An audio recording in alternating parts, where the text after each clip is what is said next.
Malaysia, we went to Philippines to learn English. So a lot of Thai accent from Vietnam, from Malaysia, and from Philippines.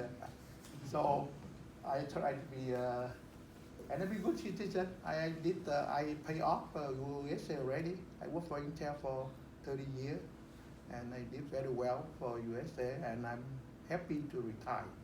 Okay. Thank you, Ha, for sharing.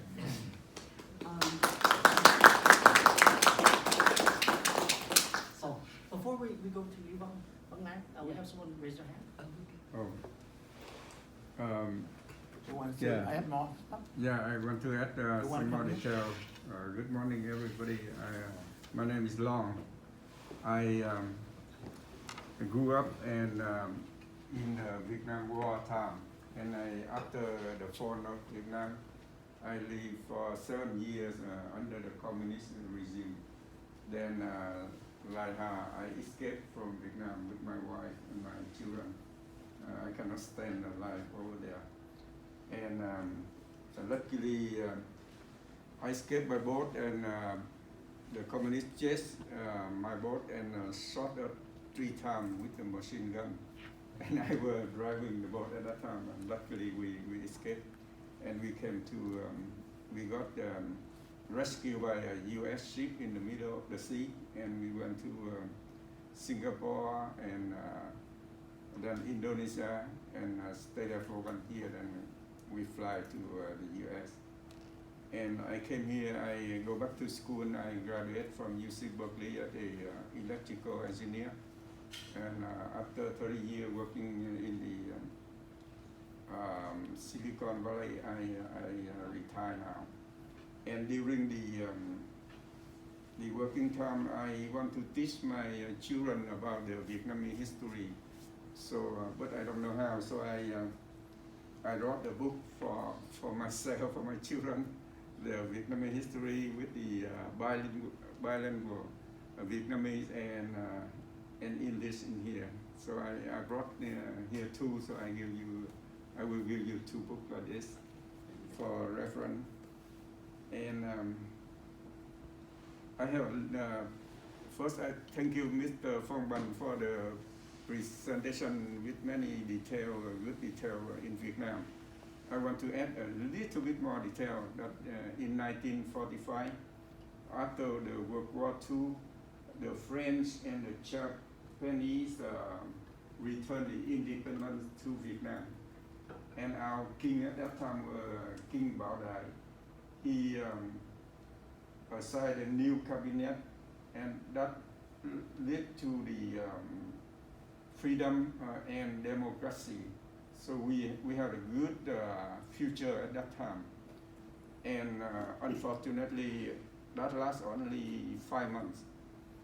On the north, the Ho Chi Minh were influenced by Mao Zedong of Chinese communists.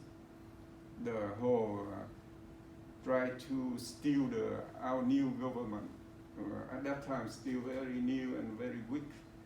And that's called the fight between the communists and the democracy side. Because the North, under influence of Chinese and Ho Chi Minh, they want Vietnam to be a communist country. But people in the South, we want to be a free country, democratic country.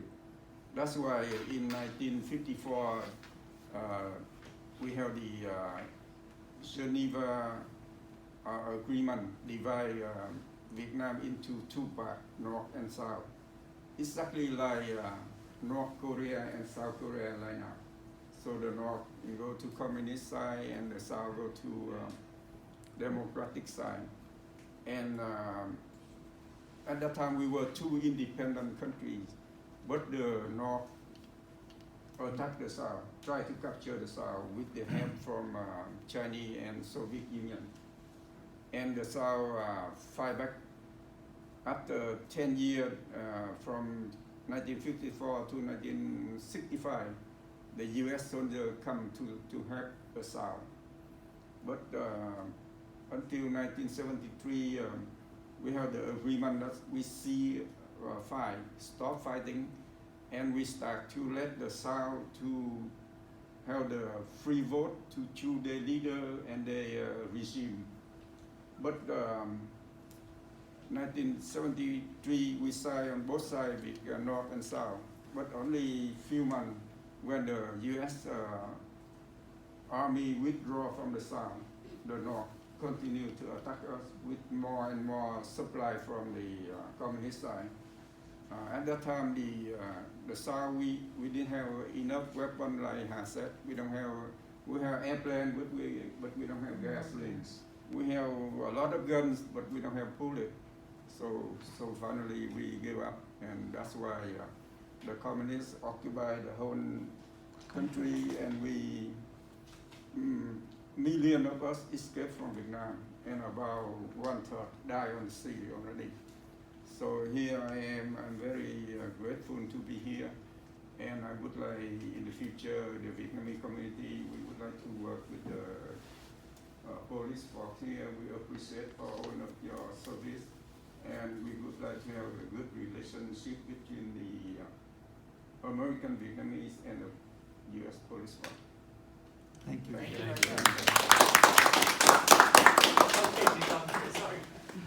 Okay, so this probably the session that you've heard a lot more about Vietnamese history, but then I would like to give you a brief background about me and bring all of us back to the present time, because I believe that with more than 5,000 years of civilization, we have so much to share to the world.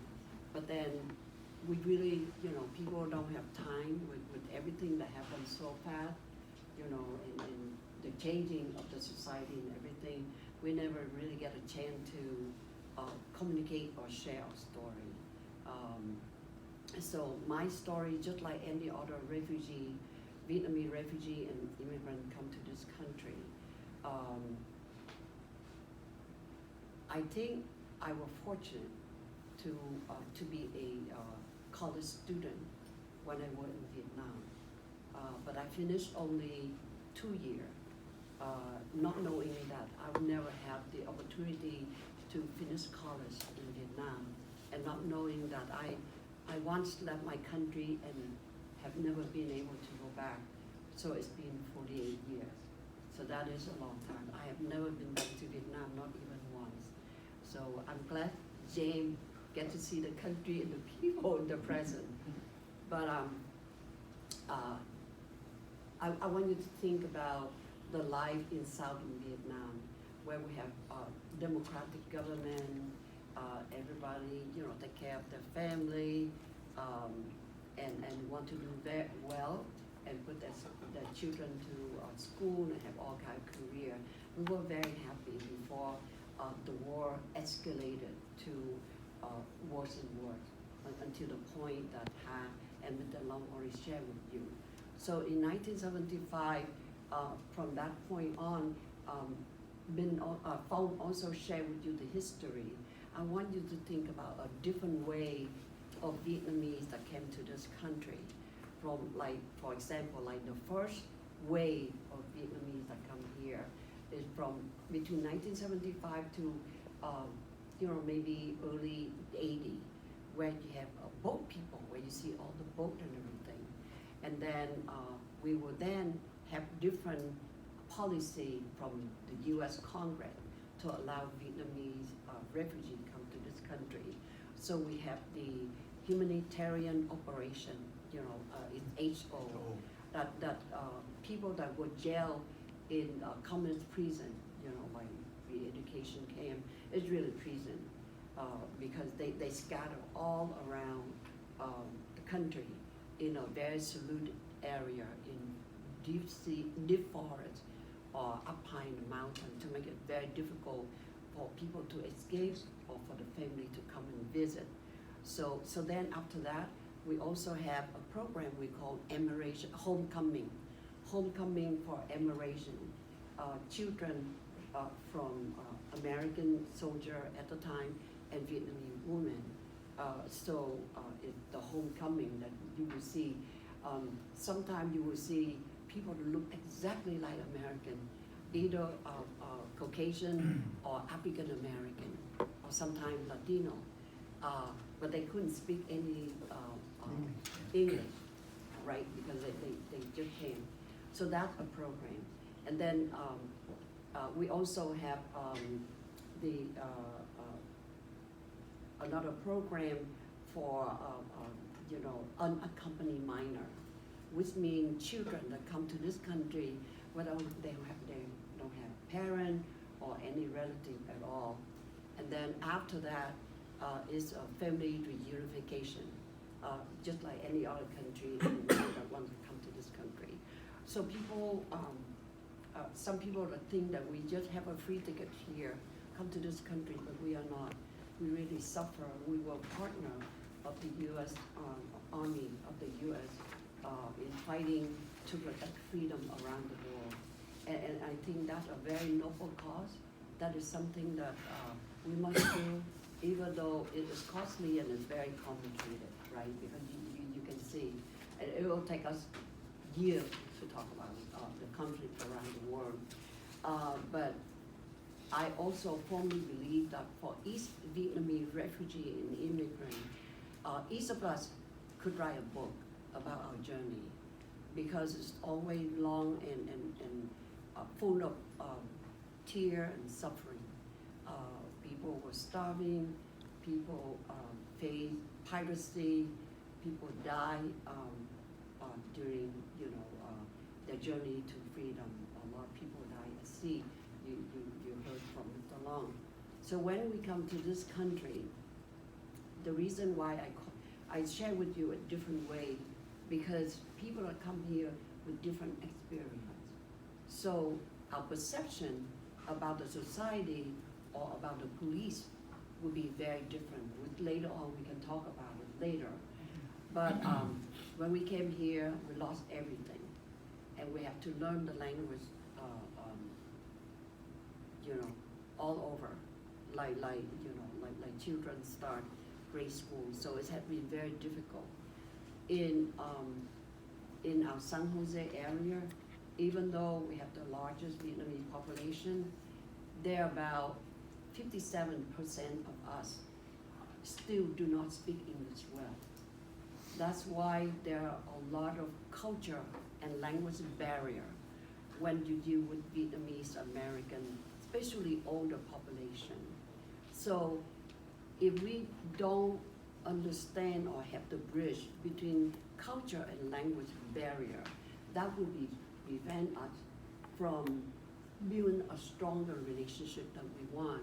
And that could result sometimes to the misunderstanding in certain incident, because you're all police officer, right?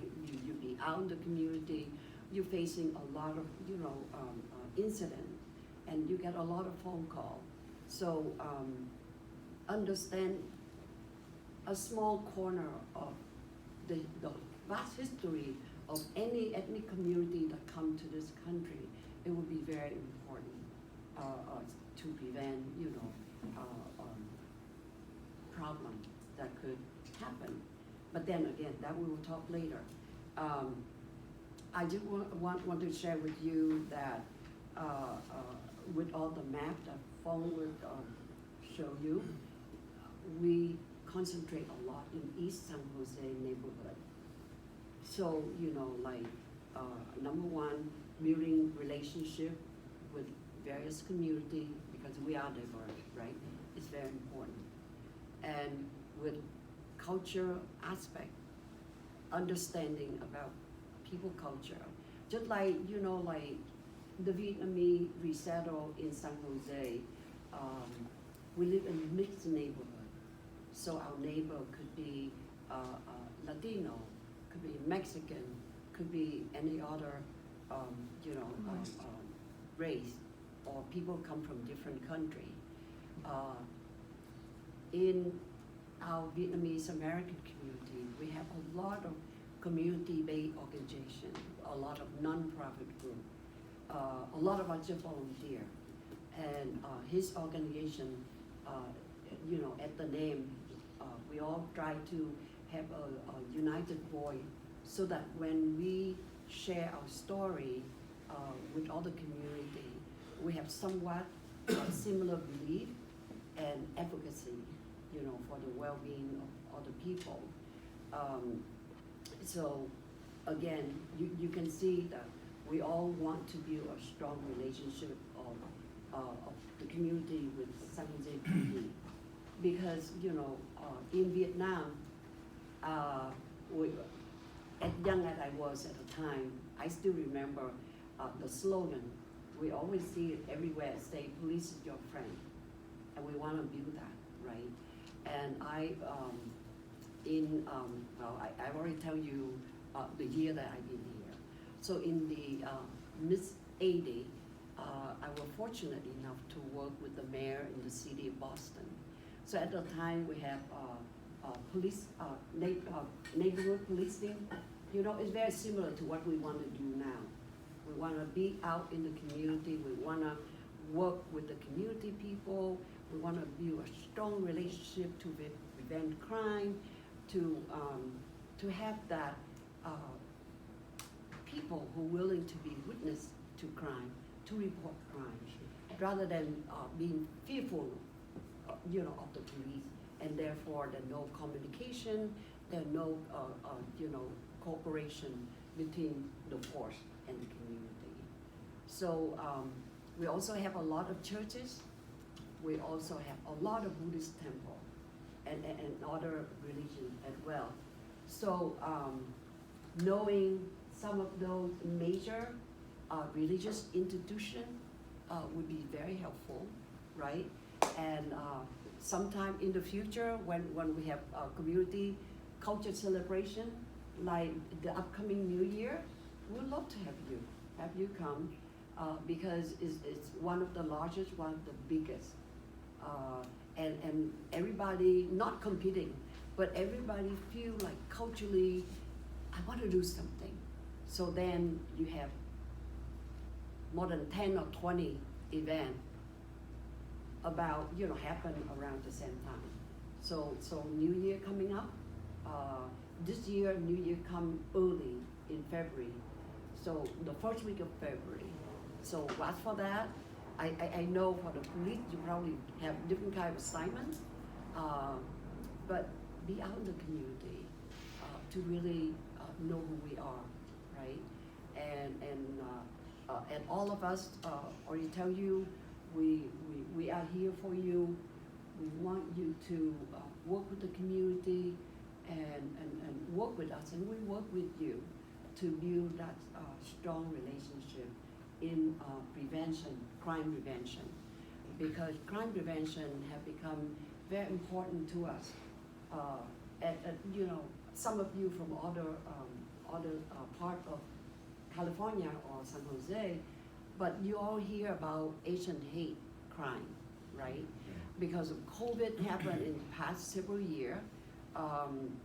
So we still have fear. Our first generation of people still have fear when we go out, you know, in the community. So that too, we'll talk later. But I just want to enrich on my experience with the war, because I grew up with it. When I was born, when I was a kid, I experienced a peaceful time, just like you see the picture, you know, commercial promotion picture. But those are all from the north of Vietnam. There isn't any part of South Vietnam, but imagine South Vietnam is a very, it used to be very vibrant community, peaceful and friendly. And so you can imagine anything, any country under communist regime, just like in Red China, right? Or in Cuba, it's very different, because then the perception of the police is very different, right? Because they're just an extended arm of the government. So it's very, very different. So understand the makeup of the society, the culture of the people. It will help you to make decisions, especially in some situations you have to make a very quick decision. So then the consequences, you know, what could happen when you want to be friend, be understanding, in the community or create more conflict in the community, right? So that's very complicated. But regardless of what I said, bottom of my heart, I appreciate you for being a police officer to join the force. This is a very different, very hard, very difficult job. It's not easy, right? Because the first phase of your career, you're going to be out in the street a lot, right? You out traffic, losing, crime, whatever. But that will give you the experience that you need to excel and to do even, better job or be a big shot, right? Be a chief police officer soon or someday. So again, we all appreciate you for joining the force. We appreciate the time that we have together to have this dialogue. So just like all of us here, Hoàng Lan and Long and Anh Hà, we will be your friend. And so you have my phone, you can call me anytime. And then we're here to answer any question you may have. And thank you folks so much for having us. I think this is really great opportunity. Okay, thank you. Thank You addressed a lot of later questions that I I had. did? Yeah, I was going to do it section by section, but we'll hear it again. Thank you. Thank you, that's a very thorough answer. Thank Okay, you. so we'll move on. Okay, so J-Bum has touched on it, and you've heard it from other panelists as well, but we'll talk about what happened after the Vietnam War, right? And all the Vietnamese who had to flee the country.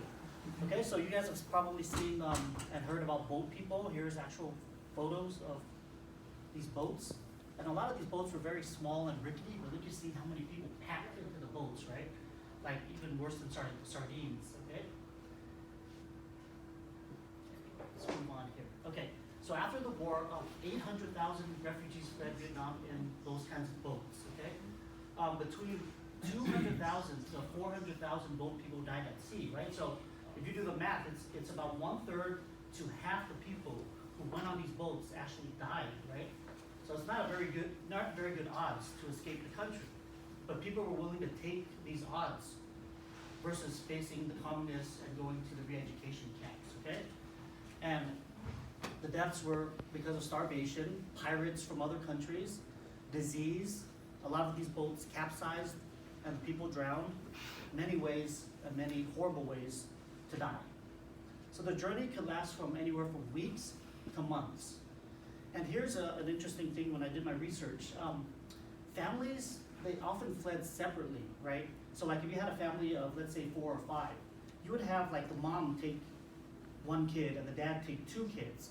And the reason why you do that is so to buck the odds, right? Because the odds of dying were so great that instead of the entire family dying, if you split it up into 2 separate boats, maybe one survives and the other doesn't, then at least somebody from the family survives, okay? And if you think about that, that's just horrible, right? Like splitting up your family, knowing that there's a good chance that one side or the other will die. But these were the odds that Vietnamese people were willing to take. Okay, and so I have a video here from back in the 70s regarding this here. April 30th, 1975, known as Black Sunday. That day, the North Vietnamese Army took over Saigon, forcing the U.S. to abandon its embassy and evacuate more than 7,000 U.S. citizens and South Vietnamese allies by helicopter. Vietnam had now fallen to communists. Those who couldn't get out had a difficult decision: stay and live under a communist regime, or risk everything and try to escape. My brother was crying and being like, hush, you can't make any noise, you're gonna get in big trouble if you do. Luan Trong was just 8. She remembers her parents whisking her away on a dark July night in 1978. You couldn't talk, you couldn't go anywhere. You just felt like something bad, horrible is gonna happen, but you don't know what's gonna happen next. I think that is the most terrifying thing for a child to go through. Luan's brothers An and Van Trong were 4 and 9 at the time. Their family of 6 putting their lives and hopes into a fishing boat. My dad, I remember saying, we're gonna go to America, but there was nothing specific attached to that. And I remember being in a sort of a fisherman's hut, which is very unusual, and then being woken up in the middle of the night and saying, shh, follow us. And we start walking through mud. And I remember just losing sandals. It was just something sliding. We were put in little boats, and they put little nets all over us to hide us. And all of a sudden we started recognizing some of our relatives, our cousins and uncles. And then finally, like a boat came, and we all, started boarding it. That small fishing boat carried 51 people, including 18 children. It was headed to Malaysia, but after several days in the South China Sea, they were lost. And we were just floating. We weren't really going anywhere. You're just drifting and drifting and drifting. And no one talked, like there was no noise, just silence. And then eventually my dad would say, there's no more water, there's nothing. I started to feel like, I think this is it, we're gonna die. The United Nations High Commission for Refugees estimates between 200 and 400,000 people died trying to escape Vietnam by boat. Their lives taken by storms, disease, starvation, and pirates. I do remember other ships had passed us, and I think they threw oranges over the side and just kept going. But you're on a boat, no water, no food, the engine died, there's a storm on the horizon, and it's inevitable that you would not survive. As the boat come closer and closer, you could see there was a lot of people on the boat. George Peterson was the 44-year-old chief mate on Gateway City, a container ship making her final voyage before being scrapped. George and the crew spotted the small fishing boat crammed with people. How much longer do you think they had? I don't know how much time, but they didn't have much time left, I'm sure of that. So you see this boat, initially your captain said, you can give them food and water, but we can't take them on. Yeah. What made you think we can't just give them food and water? We need to rescue them. Well, and any human being can see that. You see, you have to realize too, is when you're out in the open sea, we all brothers and sisters, we all have to look out for one another. If somebody needs help, you give them help. But so many other big ships had passed them by. That happens. Yeah, that happens. When did you think you weren't going to die?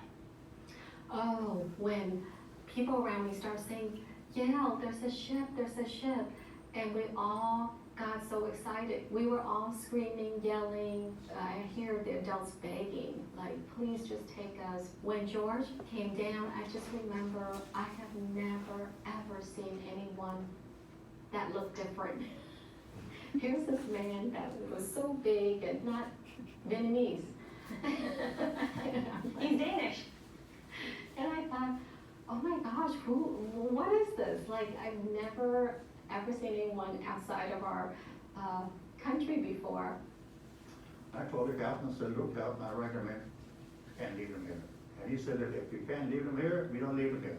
The next couple of moments were, back and forth, talking, negotiating, and seeing for the first time huge men with blue eyes, big muscles, like literally carrying us, from the little boat up to the ship. George painstakingly worked with Quoc Nguyen, a Vietnamese lawyer on the boat and the only one who spoke English, writing down everyone's name and birthday, creating a record that would be a roadmap to this reunion 44 years later. Yeah. Oh, you did it. Without you, would not have been here. You're here, that's the main thing, that's all we ask for. Good. Lisa Dam was 19 when she last saw George. Now a researcher at Johns Hopkins University in Maryland, she credits George with giving her a second chance at life.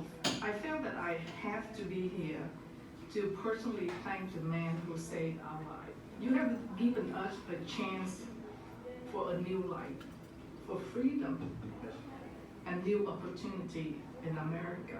So from the bottom of my heart and the other refugee who you rescued, we forever owe it to you. We were in the right spot at the right time. That's you. Plaid shirt. Oh, wow. George says he's never stopped thinking about everyone on that boat. I spent a lot of time trying to find these people through the newspapers and Vietnamese organization, and never had any luck. While the refugees had been searching for him, George had also been searching for them. But it wasn't until a neighbor saw this photo of the fishing boat and asked George about the refugees that he got his first breakthrough. So I told her the story. I even have a list of their names. He said, give me the list of their names. And I'm going to try to help them to find them. And she went in there in the computer that evening. The next morning she came back with a telephone. Here's Ming. Min Win was 2 years old at the time of the rescue. He was the first of many refugees to reconnect with George in 2018. For Armstrong, now an attorney for the city of Los Angeles, it would be another year before he and his family reconnected with George. My dad and Dan sent letters trying to search out George years ago. You hit dead end after dead end. Yeah. But in 2019, a relative sent them this book, George's memoir. Right there in the photographs, the Polaroids George had taken and saved for more than 40 years. Did you recognize yourselves right away? What kind of memories came back when you saw those pictures? Oh boy. Well, I saw myself taking a bite of that apple, and there's a lot of things that kind of came back. You never forget kind of the first time eating a fruit that is so kind of like it has this smell to it, and it's like this taste to it, that this fruit that doesn't exist in your land. I think we were all shocked because it was trying to find that needle in a haystack. Over the last several years, George has reunited with 28 of the 51 on that boat. He's now 88 years old and hopes to know what happened to all of them. How important is it for you to try to meet all of the people that were on that little fishing boat? It's really very important to me. I would love to know where you are. Especially the kids. We know the kids today. There was stuff. Until then, gratitude We're the right person in the right place in the right time. Thank you. and unending love. Vicki Nguyen, NBC News, Palm Springs, California.